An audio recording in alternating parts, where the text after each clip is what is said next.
Hey, podcast listeners, welcome back for another episode on the Asset Reliability at Work podcast. I'm your host, Derek Kelly, and with me once again is Tara Hollwegner.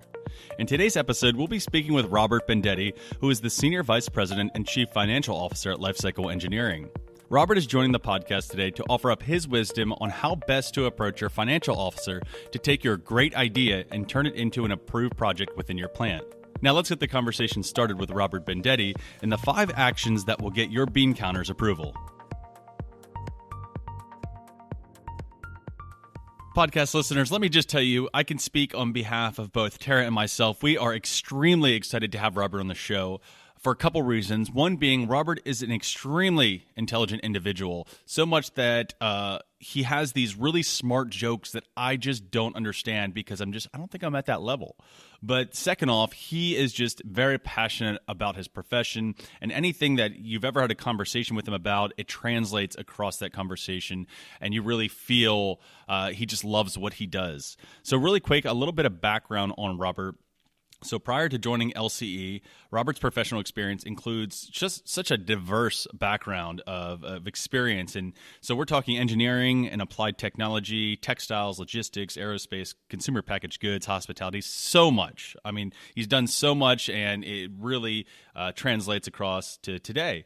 And so Robert does have an undergraduate degree in finance and an MBA, as well as a master's of accounting and financial management, in addition to being a certified public accountant. So he is the perfect person to have on this podcast to talk about this subject of how best to speak and present your grand idea to your financial officer. So with that being said, Robert, welcome to the Asset Reliability at Work podcast. Thank you very much. It's a pleasure to be here. I'm excited to be here. I love listening to these podcasts, so it's great to get to participate in one. Well, I can tell you that the honor is all ours, Robert. But let's jump right into it. And listeners, it's not often that we really address the financial side of asset reliability. You know, a lot on this podcast, what we talk about is implementing new strategies or new processes in order to improve bottom line results for your plant. But, you know, sometimes you come up with these grand ideas, but you just don't know how to take it to your financial officer to get that stamp of approval. And Robert's here today to really help us understand that part of it, how best to approach your financial officer. So first question I'm going to ask you, Robert, and just for clarification, a lot of people might know this, but I didn't know this when we were setting up this podcast interview. So just briefly explain, what is the bean counter that we refer to? Oh, well, I think some people use it as a derogatory term towards accountants. I own it. I take it. But it's this idea that we've got very organized people with little pieces of paper or beans around, and we put them into piles and organize them and alphabetize them. And so people call us bean counters. But I think it's a term of endearment, and so I'm just going to own it. And when I've been called a bean counter, it's usually by somebody in ops or engineering. So I thought it appropriate for this podcast. Right, and I totally respect that. So let's talk about those operations and engineering folks. They have to come to the finance folks, ultimately, in order to get a budget approved for a project. So let's say a plant worker from within operations or engineering has come up with a great project, a great improvement project, and now they need to pitch it for approval. What recommendations would you have for that person who's planning their approach to speak with their finance officer? I've got a couple, and in no particular order, and I think it applies to whether a ops or engineering person is seeking some maintenance dollars or some training budget, equipment purchase, or even acquisition of another company. That all of these things they're real general. I think they're basic, but it'll lay sort of a foundation for where the mindset of an ops person or engineer should be when they're seeking to partner, and I emphasize partner, with the finance and accounting folks to get something approved. So one, and first and foremost, I think, is be nice.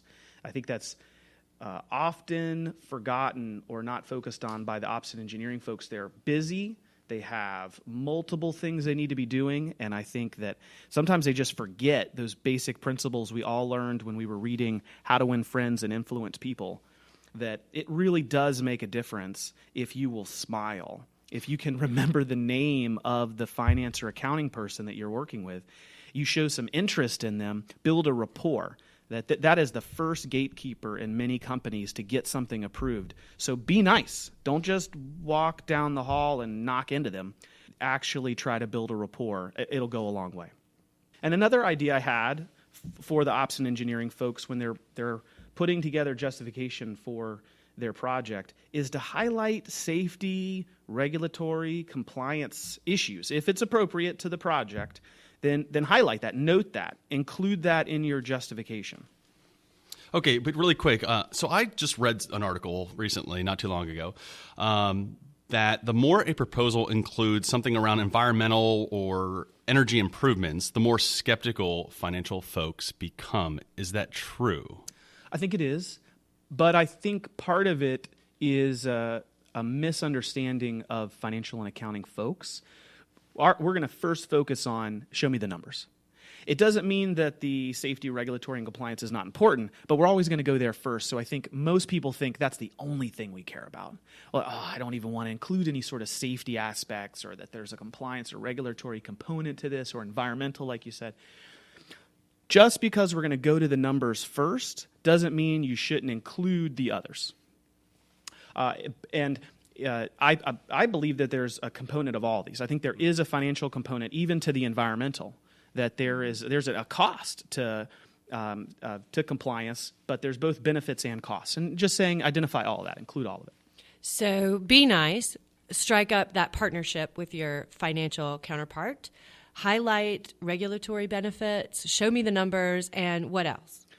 A couple other things. Key to do is to document alignment with the current year corporate strategy. So there's somebody high up top.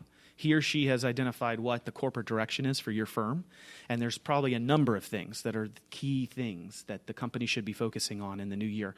You should copy and paste. You should include some of the key terms that are in there into your justification in your project. Put it in the title.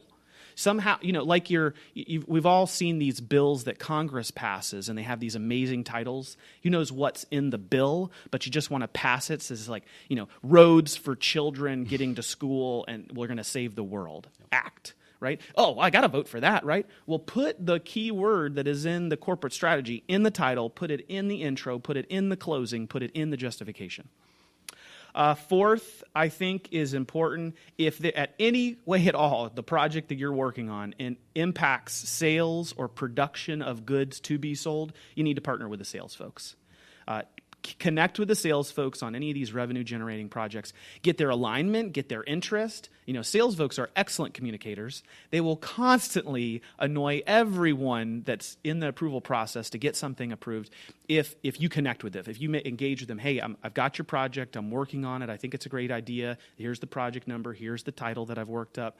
I'd love to get your support. Oh, you'll get it. So partner with the sales guys and gals to help you get something approved. That sounds like a great 4 topics so far. So we've got partner with your financial guru, highlight any benefits, show me the numbers, make sure that you're highlighting how your project or this investment would support the business strategy. Partner with sales because they will help you get your project approved. And anything else? Yeah, I'd close with passion, that if you're going to pursue any sort of change or anything new, it takes passion. No passion, no project. Change is hard. You're going to lose steam partway through the process. And if you don't have something in reserve, if you don't have some great desire and some passion around this project, it may fizzle out. So have passion towards your project and continue through it, push through it. You'll be able to get through. You know what I think I find most interesting about the 5 actions that you just listed, Robert, was that a number of them were about getting outside of yourself and of your own department to include other people in this process. It's not you taking on this whole initiative by yourself. You don't have to do that. First off, be nice to your financial officer, right? So just, get to know them. Like you said, take them out to lunch, get to know, what they look for most and, helping to generate revenue for the business and build that rapport. And the other thing is include sales, like a no-brainer. Why would you not include sales? They'll be your best ally if you can just get them on board with your idea. So it's the relationship building aspect that I find most unique to these 5 actions. So for that, thank you for highlighting that. But now I want to know kind of the mistakes side of things, because I think it's very true that you learn from your mistakes. And hopefully, if you have some that you can list for our listeners and myself, we can avoid these mistakes in the future. So as a person who has spent a lot of time behind the bean counter yourself, what are some of the justification mistakes that you've seen? I thought of 3 good ones, I think. Oh, nice, yeah. So the first one that I've experienced is people coming up with really fantastic ideas in January or February. So the budget's already done. The capital budget's done, the expense budget done, the corporate strategy is completed, and then 2 months later you come up with your great idea. That's a bad idea. You need to have communicated and started this process whenever your company does budgeting. There's an expense budget for the year, what we consider sort of the normal budget, revenue and cost. And then there's a capital budget that happens a little bit before that. That's where we decide how much money we're going to spend on really large ticket items that have a useful life greater than 1 year. And then strategy, which can 2-3 times. It would start before that. The key is to start working on this process in advance. So you can start telling your story and communicating with the accountants, with the salespeople, with your manager and your peers during the budgeting process, not once the budget has already happened. So that would be sort of the first idea here is don't sit on a good idea for 4 or 5 months. Right when you're thinking about it, get ahead of it and start communicating it. Next is once you have done that. The budget is about to kick off in 30 or 40 days, so you communicate to your manager and to the financial team and the sales team your idea. The second thing would be to have a strong, solid written justification. I've seen a lot of really bad written justifications. There's no numbers, there's no dollars, there's no percentages. It's a paragraph of general information and then a bunch of attachments from the manufacturer or the supplier of the piece of equipment that you want to buy or the training that you want to purchase. That's not enough. It isn't.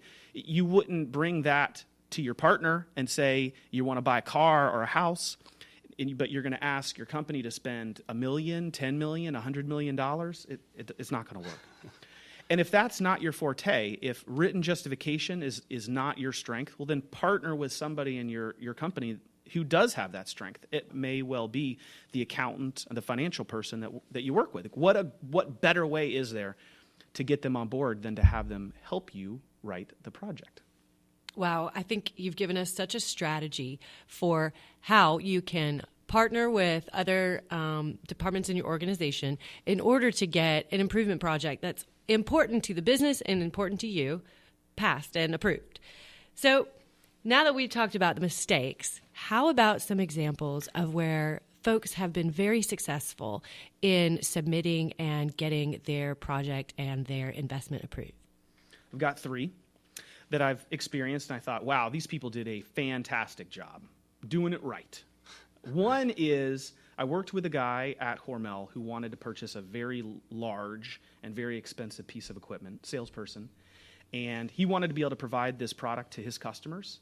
It would a logical line extension of the products that he already sold to these customers. He already had the distribution channel. All he needed was this product to be able to sell. He knew he was going to be able to sell it. Did everything I'm talking about as far as being nice, starting early, documenting, partnering.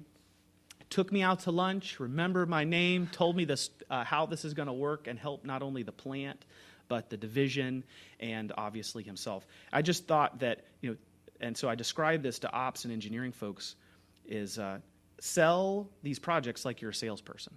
Partner like a salesperson. You have a customer, you have a product, and you're trying to get it. So, it go a long way, these simple things about building a rapport, taking somebody out to lunch and building a relationship, selling them on your idea, communicating your idea. And that person got me wanting to come alongside them, and I had ownership in the project. I wanted it to be successful. So I partnered and helped write the justification for the project, got it approved, and then once it's approved, making sure that the ops, the engineering, and the salespeople had what they needed for that project to be a success once it was audited many years later.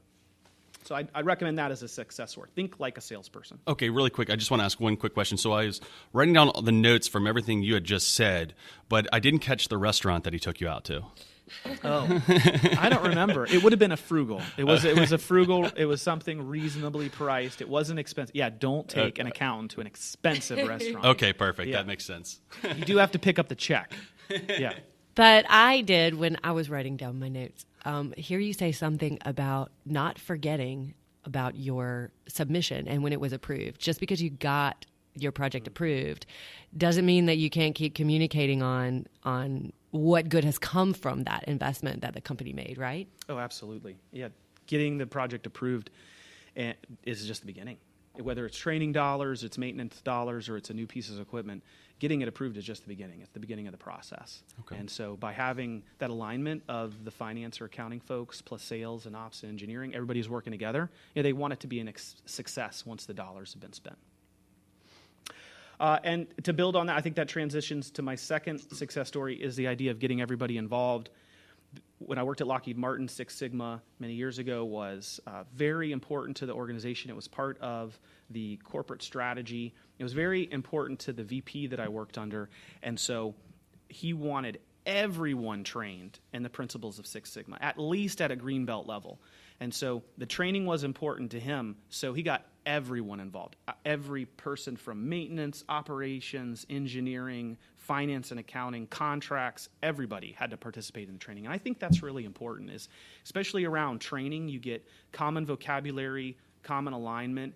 Is you have a training project and you're trying to get approved, I would promote the idea of requesting enough dollars to at least get people from each department. If you can't get everybody in your company approved for the training dollars, if you're passionate about training, it'd be a good idea to get enough training budget to have a cross-functional team of people going through, at least one person in contracts and accounting and finance, plus your ops and engineering folks. So everybody understands that common vocabulary and language. And then lastly, I thought of a success story is that it's a really good practical recommendation to build on success. The first project that you request shouldn't be $25 million. You might want to have a smaller project, get it approved, build a team, have a success, and that will build on a larger project. The first request shouldn't be walk into the finance person's office and say, I really think we should acquire this competitor, right? Might be, how about some training dollars? How about some maintenance dollars, some new equipment, and then build on successes. So you build a rapport, but you're also building a reputation around the organization as, boy, whatever this person, he or she touches is success. People are going to want to be around the success that you're building, and it will highly and greatly improve the possibility that your projects get approved. So just try not to maybe start out with the $1 million idea. Better have a really strong justification. Yeah. They're going to get a lot of questions. Yeah. They'll get a lot of questions. I think that's it, Robert. I think that'll wrap up today's show, but I do want to kind of go back and just really quick list those 5 actions that we mentioned in the show. I know we've been talking about it throughout the show, but number 1 was be nice. Very important. 2 was highlight any safety, regulatory, or compliance benefits. 3 being document alignment to current year corporate strategy. 4, partner with sales to get revenue generating projects approved. And 5 is the passion part of the pitch. So altogether, how'd you fare today, Robert? Well, I thought this was great. I really enjoyed it. When I listen to the other podcasts, I wonder sometimes, people listening, they get these great ideas, they get excited, but can they go back to their company and get things approved? And I hope this is helpful. That's how, so they don't feel like failures. They got this great idea and then just frustrated. So this is supposed to be practical advice. Once they get excited from listening to your podcasts about training dollars or maintenance or new equipment, here's some practical advice, how to go back and speak to that lady or gentleman that's in accounting and partner with them to get some funding. Well, thanks, Robert. I think you've definitely given us those 5 practical, actionable items that we can do. And it's been great to have you on the podcast. Thank you very much. It's awesome to be here. All right, take care, Robert. Hey, listeners, one more thing before you go. If you have any feedback for this show or this episode in particular, please hit us up on Twitter at LCE_today or email the show at podcast@lce.com. We're always open to future episode ideas, so please let us know if you have any. Thanks for joining, and we look forward to another episode of the Asset Reliability at Work podcast.